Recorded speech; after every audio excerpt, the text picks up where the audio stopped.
Alam natin na ang solo leveling anime ay adaptation ng solo leveling manhwa. Ang manhwa ay ang manga version ng mga taga-Korea. Ngayon, ipapakita ko sa inyo ang pagkakaiba ng manhwa at anime. Sa pag-uumpisa ng anime, ipinapakita dito ang flashback 3 taon na ang nakakaraan nang magkaroon ng dungeon break sa isang isla at sinubukan itong kontrolin ng mga hunter kasama ang ilang mga S-rank. Ngunit bigo silang manalo laban sa mga magical beast. Sa manhwa, Chapter 0, inumpisahan ni Jinwoo sa pagkwento ng kanyang nakaraan mula sa pagiging pinakamahinang hunter hanggang siya ay maging S-rank hunter. Sa Chapter 1 ng manhwa, ipinakita dito kung saang bansa nakatira si Jinwoo, bagay na hindi na ipakita sa anime. Nabanggit din dito na high school graduate lamang si Jinwoo, ngunit sa anime ay walang naidetalye katulad nito. Nagpakita rin si Saitama sa Chapter 1 pero inalis ito sa anime. Umorder din ng kape si Jinwoo, ngunit naubusan na siya. Manhwa Chapter 2. Dito, may ipinapakitang mga icon sa itaas ng ulo ng bawat hunter. Ito ay kung anong klaseng hunter sila nabibilang, kung sila ba ay tank, fighter, or mage. Sa anime, 19 hunters silang pumasok sa dungeon pero sa manhwa 17 lang. Manhwa Chapter 3. Nang mahanap na nila ang pinto papasok sa isa pang dungeon, si Mr. Song ang nagbukas ng pinto pero sa anime si Mr. Kim. Manhwa Chapter 5. Sinabi ni Mr. Song na 3 healer ang kasama nila sa raid. Pero sa anime si Juhi lang ang healer.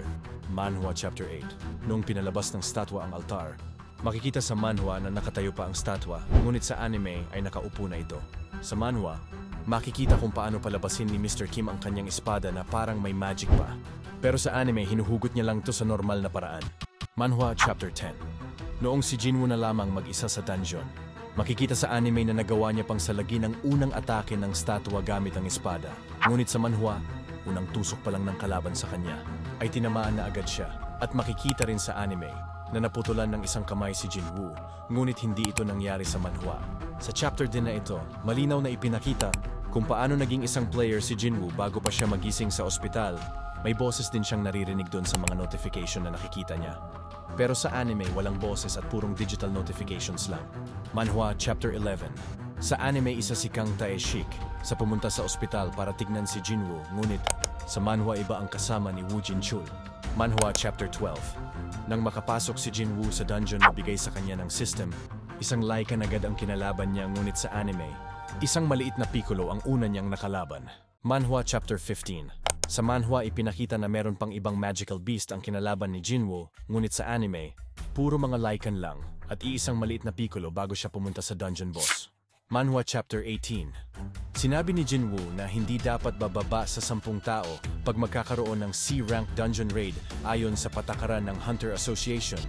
Ngunit sa anime ginawang 8 tao lamang para makapag-raid, kaya ipinapakita sa anime na 6 lang ang kasali sa squad ni Hwang Dong-sok at pang-8 sina Jinwoo at Yoo Jin-ho. Sinabi rin ni Yoo Jin-ho na 22 years old na siya sa manhwa, pero sa anime ay 21 years old ang pagkakasabi niya. Manhwa Chapter 21.